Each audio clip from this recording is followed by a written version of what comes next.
ಸ್ನೇಹಿತರೆ, ಸ್ವಾಗತ ಸುಸ್ವಾಗತ. ನಿಮ್ಮೆಲ್ಲರಿಗೂ ಆತ್ಮೀಯವಾದ ಸುಸ್ವಾಗತ.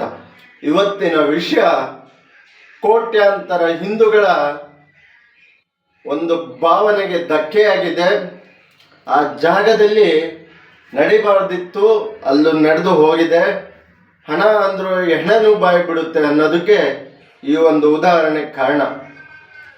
500 ವರ್ಷಗಳ ಸತತ ಹೋರಾಟ, 500 ವರ್ಷಗಳ ಸತತ ಹಿಂದೂ ಬಾಂಧವರ ಹೋರಾಟ, ಎಷ್ಟೋ ಜೀವಗಳ ಬಲಿ ಕೊಟ್ಟಿದ್ದಾರೆ, ಎಷ್ಟೋ ತಮ್ಮ ಫ್ಯಾಮಿಲಿಯನ್ನು ಬಲಿ ಕೊಟ್ಟಿದ್ದಾರೆ, ಎಷ್ಟೋ ತಮ್ಮ ಕನಸುಗಳು, ಎಷ್ಟೋ ತಮ್ಮ ಮಕ್ಕಳ ಕನಸುಗಳನ್ನು ನುಚ್ಚುನೂರು ಮಾಡಿ ನಮ್ಮ ಹಿಂದೂಗಳ ಸಂಕೇತ ಪ್ರಭು ಶ್ರೀರಾಮರನ್ನು ಟೆಂಟಿಂದ ಗುಡಿಯೊಳಗೆ ತರಲು ಎಷ್ಟೋ ವರ್ಷಗಳು, 500 ವರ್ಷಗಳು ಹೆಚ್ಚಿನ ಕಾಲ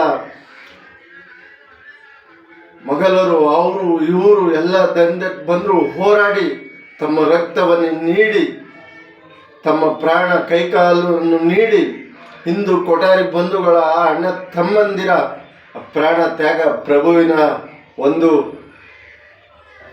ಮಂದಿರವನ್ನು ಮರುಸ್ಥಾಪನೆಗೆ ಹೋರಾಡಿದಂಥ ಜಾಗದಲ್ಲಿ ಇವತ್ತು ಅಕ್ರಮ ನಡೆದಿದೆ. ಅಕ್ರಮ ಏನು ನಡೆದಿದೆ ಸರಿಯಾಗಿ ತಿಳಿದಿಲ್ಲ. ಆದರೆ ನಾನೊಬ್ಬ ಹಿಂದೂವಾಗಿ ನಾನು ರಾಮ ಮಂದಿರಕ್ಕೆ ನನ್ನ ಕೈಲಾದಷ್ಟು ನಮ್ಮ ಬಡವ ಇರ್ಬೋದು, ಆದರೆ ದೇಣಿಗೆ ಅನ್ನೋದು ಒಂದು ಚಿಕ್ಕ ರೂಪದಲ್ಲಿ ಕೊಟ್ಟಿದ್ದೀನಿ.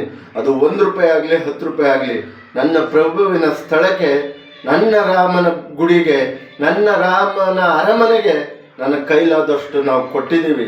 ನನ್ನ ತಾಯಿಯ ಶ್ರಮದ ದುಡ್ಡು, ನನ್ನ ತಾಯಿ ಕೂಲಿ ಮಾಡಿರೋಂಥ ದುಡ್ಡು, ಯಾವುದೋ ರಾಜಕಾರಣಿಗಳಂಗೆ ಬೇರೆ ಯಾವುದೋ ಇದ್ರಂಗೆ ಯಾವುದೋ ಒಂದು ರಾಜಕೀಯದಲ್ಲಿ ಸಂಪಾದನೆ ಮಾಡಿದ್ದಲ್ಲ. ನನ್ನ ತಾಯಿ ಕಷ್ಟಪಟ್ಟು ಕೂಲಿ ಮಾಡಿ ದುಡಿದಂಥ ದುಡ್ಡಲ್ಲಿ 101 ರೂಪಾಯಿ ರಾಮದೇವರು ಮಂದಿರಕ್ಕೆ ದೇಣಿಗೆ ಕೊಟ್ಟಿರೋದು. ಹಾಗಾಗಿ ನಾನು ಇದು ಕೇಳ್ತೀನಿ, ಇವರು ಕಳ್ತನ ಮಾಡೋ ತನಕ 78 ಕೋಟಿನೋ ಎಷ್ಟೋ ಕೋಟಿ, ಸರಿಯಾದ ನಂಬರ್ ನನಗೆ ಗೊತ್ತಿಲ್ಲ. ಎಲ್ಲ ಕಡೆ ನ್ಯೂಸ್ ಬರ್ತಾಯಿದೆ. ಈ ವಿಡಿಯೋ ಮಾಡಬಾರ್ದು ಅಂತಿದ್ದೆ, ಆದರೆ ನನ್ನ ಪ್ರಭುವಿನ ಬಗ್ಗೆ ನಾನೇ ಕೇಳಿದೆ ಹೇಗೆ ಅಂತ ನಾನು ಈ ವಿಷಯನೂ ಕೇಳ್ತಾ ಇದ್ದೀನಿ. ಎಷ್ಟೋ ದೇಣಿಗೆಗಳು, ಎಷ್ಟೋ ದುಡ್ಡುಗಳು ಎಷ್ಟು ಬಂತು, ಏನು ಮಾಡಿದ್ರಿ ಅಂತ ನಾವು ಕೇಳಲ್ಲ. ಕಳ್ತನ ಮಾಡಿದ್ದಾರೆ ಅಂತ ಸಿಗಾಕೊಂಡು 5 ಜನನೋ 8 ಜನನೋ ಅರೆಸ್ಟ್ ಮಾಡಿದ್ದಾರೆ. ಯಾವುದೋ ಒಂದು ಯಾವುದೋ ಒಂದು ಚಾನಲಲ್ಲಿ ಯಾವುದೋ ಇದರಲ್ಲಿ ನೋಡಿದೆ, 15,000 ಸಂಬಳ ತಗೊಂಡು ಫಾರ್ಮ್ ಹೌಸು ಗಾಡಿ ಎಲ್ಲ ಮಾಡಿದ್ದಾರೆ, ಅವನು ಮುಟ್ಟುಗೋಲಾಗ್ತಾ ಇದ್ದಾರೆ ಅಂತ. ಆ ವ್ಯಕ್ತಿ ಒಬ್ಬನೇ ಅಲ್ಲ, ಮೂಲ ಯಾರು ಇರ್ತಾರೆ ಅವ್ರನ್ನ ಹೋಗಿ ಹಿಡಿಬೇಕು. ಸ್ನೇಹಿತರೆ, ನಮ್ಮ ಹಿಂದೂ ಬಾಂಧವರು ಕೇಳಬೇಕು, ಯಾರಿಂದಲೇ ತಪ್ಪಾಗಿರಲಿ ಅವ್ರಿಗೆ ಶಿಕ್ಷೆ ಆಗಬೇಕು.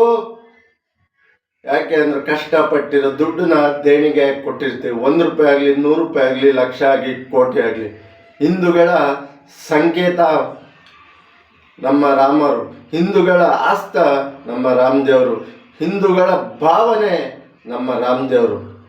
ಅಂಥ ಸ್ಥಳಗಳಲ್ಲಿ 100 ಜನ ತಮ್ಮ ಪ್ರಾಣ ಬಲಿ ಕೊಟ್ಟು, ತಮ್ಮ ಜೀವನವನ್ನೇ ತ್ಯಾಗ ಮಾಡಿ, ಕೈಕಾಲುಗಳನ್ನು ಕಳೆದುಕೊಂಡು ತಮ್ಮ ವೈವಾಹಿಕ ಜೀವನನೇ ಕಳ್ಕೊಂಡಿದ್ದಾರೆ ನಮ್ಮ ಪ್ರಭುವಿನ ಮಂದಿರ ಸ್ಥಾಪನೆಗಾಗಿ. ಹಾಗಾಗಿ ಅಲ್ಲಿ ನಡೆದಂಥ ಯಾವನೇ ಅಕ್ರಮ ಮಾಡಿರಲಿ, ಅವನು ಒಬ್ಬ ಸಣ್ಣನಿಂದ ಹಿಡಿದು ದೊಡ್ಡನಿಂದ ಯಾವನೇ ತಪ್ಪು ಮಾಡಿರಲಿ, ಆ ತಪ್ಪು ಆಚೆ ತರಬೇಕು, ಅವರಿಗೆ ಶಿಕ್ಷೆ ಆಗಬೇಕು ಅಂತ ಯೋಗಿಜಿ ಅವ್ರ ಕೈ ಮುಗಿದು ಮನವಿ ಮಾಡ್ತೀನಿ. ಯಾಕೆ ಅಂದರೆ ಯೋಗಿಜಿ ಅವ್ರಿಗೆ ಮನವಿ ಮಾಡ್ತೀನಿ ಅಂದರೆ, ನಿಮ್ಮನ್ನು ಹಿಂದೂಗಳು ಭವಿಷ್ಯದ ಒಂದು ಭಾವನೆ ಇಟ್ಕೊಂಡಿದ್ದಾರೆ, ನಿಮ್ಮನ್ನು ಒಂದು ಆಸ್ತಿಕತೆಯಾಗಿ ಹಿಂದೂಗಳು ನೋಡ್ತಾ ಇದ್ದಾರೆ. ಹಾಗಾಗಿ ರಾಮನ ಮಂದಿರ ನಿಮ್ಮ ಅಧಿಕಾರದಲ್ಲಿರುವ ಸ್ಥಳದಲ್ಲಿದೆ. ಹಾಗಾಗಿ ನೀವು ದಯವಿಟ್ಟು ತಪ್ಪು ಮಾಡಿದವರನ್ನು ಶಿಕ್ಷೆ ಮಾಡಬೇಕು.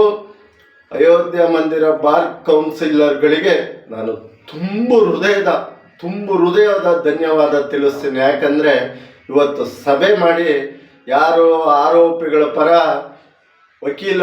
ವಕಾಲತ್ತು ವಹಿಸ್ತಾರೋ ಅವರಿಗೆ 5 ಲಕ್ಷ ದಂಡಗಳನ್ನು ವಿಧಿಸಲಾಗುತ್ತೆ ಅಂತ ಹೇಳಿದಾರಲ್ಲ, ನಿಮಗೆ ಸಲ್ಯೂಟ್. ಅಯೋಧ್ಯೆಯ ಎಲ್ಲ ಬಾರ್ ಕೌನ್ಸಿಲರ್ಗಳ ಲಾಯರ್ಗಳಿಗೂ ನಿಮಗೆ ಕೈ ಮುಗಿದು ನಿಮ್ಮ ಶಿರಸಾಂಗ ಪಾದಗಳಿಗೆ ನಮನ ಸಲ್ಲಿಸ್ತಾ, ನಿಮ್ಮ ಒಂದು ಧರ್ಮದ ಒಂದು ಆಸಕ್ತಿ, ನಿಮ್ಮ ಧರ್ಮದ ಬಗ್ಗೆ ಕಳಕಳಿ, ರಾಮನ ಬಗ್ಗೆ ನಿಮ್ಮ ಭಕ್ತಿಯನ್ನು ನಾನು ಕೈ ಮುಗಿದು ನಿಮಗೆ ನಮಸ್ಕಾರ ಮಾಡಿ ಒಂದು ಚಿಕ್ಕ ಗೌರವ ಸಲ್ಲಿಸ್ತೀನಿ. ಯಾವನೇ ಆಗಿರಲಿ, ಅವನು ಸಣ್ಣನಿಂದ ದೊಡ್ಡ ಯಾವ ಹುದ್ದೆಯಲ್ಲಿ ಎಷ್ಟೇ ಅವನಿಗೆ ಇದಿರಲಿ, ಅವರಿಗೆ ಶಿಕ್ಷೆ ಆಗಬೇಕು.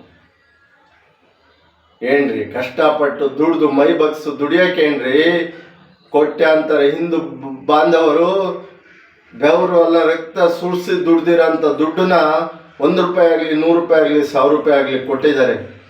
ಕದ್ದು ಹೊಡ್ಕ ಹೋದ್ರೆ ಹಂಗೆ ಬಿಡ್ಬೇಕನ್ರಿ? ಅವ್ರಿಗೆ ಶಿಕ್ಷೆ ಆಗಬೇಕು. ಯಾರೇ ತಪ್ಪು ಮಾಡಿರಲಿ ಅವ್ರಿಗೆ ಶಿಕ್ಷೆ ಆಗಬೇಕು. ಆಡಳಿತ ಮಂಡಳಿ ಯಾರೇ ಇರಲಿ, ಯಾವುದೇ ಸಂಘದವರು ಇರಲಿ, ಯಾರೇ ಇರಲಿ, ತುಂಬ ಎಚ್ಚರ ವಹಿಸಿ ಇಲ್ಲಿ ಕಾರ್ಯನಿರ್ವಹಿಸಬೇಕು. ಮೋದಿಜಿ ಅವರು ಹೆಚ್ಚಿನ ರೀತಿಯಲ್ಲಿ ಇದಕ್ಕೆ ಕ್ರಮ ಕೈಗೊಳ್ಳಬೇಕು. ನೀವು ಎಂಟ್ರಫೆನ್ಸರ್ ಆಗಿ ನೀವು ಇದಕ್ಕೆ ಕ್ರಮ ಕೈಗೊಳ್ಳುವಂತೆ ಆಡಳಿತ ಮಂಡಳಿಯಲ್ಲಿ ನೀವು ಒಂದು ಸದಸ್ಯರಾಗೋ ಏನಾಗೋ ಅದರ ಒಂದು ಏನಿರುತ್ತೆ ವ್ಯವಸ್ಥೆಯಲ್ಲಿ ಅದು ನೀವು ನೋಡಬೇಕು ಅಂತ ಕೇಳ್ತೀನಿ. ಯಾಕೆ ಅಂದರೆ ಕೋಟ್ಯಾಂತರ ಹಿಂದೂಗಳ ಭಾವನೆ ಕಣ್ರಿ. ಕೋಟ್ಯಾಂತರ ಹಿಂದೂಗಳ ಎಷ್ಟೋ ವರುಷಗಳ ಕನಸು, ಎಷ್ಟೋ ಜೀವಗಳ ತ್ಯಾಗ. ಹಾಗಾಗಿ ಆ ತ್ಯಾಗ ಎಲ್ಲ ವೇಸ್ಟ್ ಆಗಬಾರ್ದು. ಹಿಂದೂಗಳು ಉಳಿಬೇಕು. ಹಿಂದೂಗಳ ಭವ್ಯ ರಾಮ ಮಂದಿರದ ಆಗಿರೋಂಥ ಅಕ್ರಮ ಅವನು ಯಾವನೇ ತಪ್ಪು ಮಾಡಿದ್ರು ಶಿಕ್ಷೆ ಆಗಬೇಕು. ಬೇರೆ ಏನು ನಾವು ಕೇಳಲ್ಲ ರೀ, ನಾವು ಪ್ರಾಣ ಬೇಕಾದ್ರೂ ಕೊಡ್ತೀವಿ ಅಂತ ಹೇಳ್ತಾ ಇಲ್ಲಿಗೆ ವಿಡಿಯೋ ಮುಗಿಸ್ತಾ ಇದ್ದೀನಿ. ಯಾರನ್ನೋ ತೇಜೋವದೆನೋ ಮತ್ತೊಂದು ತೆಗಳಲು ಅಲ್ಲ, ನಮ್ಮ ಹಿಂದೂಗಳ ಪರವಾಗಿ, ಸತ್ಯದ ಪರವಾಗಿ, ಸಮಾಜಕ್ಕೆ ಸತ್ಯವನ್ನು ತಿಳಿ ಹೇಳಲು ಅಂತ ಇಲ್ಲಿಗೆ ಈ ವಿಡಿಯೋ ಮುಗಿಸ್ತಾ ಇದ್ದೀನಿ. ಏನಾದರೂ ತಪ್ಪಿದರೆ ಕ್ಷಮಿಸಿ, ಹರಸಿ ಕಾಪಾಡಿ. ಜೈ ಶ್ರೀರಾಮ್, ಜೈ ಜಗನ್ನಾಥ್, ಜೈ ಸಂಗೊಳ್ಳಿ ರಾಯಣ್ಣ, ಜೈ ಭೀಮ್, ಜೈ ಕನ್ನಡಾಂಬೆ.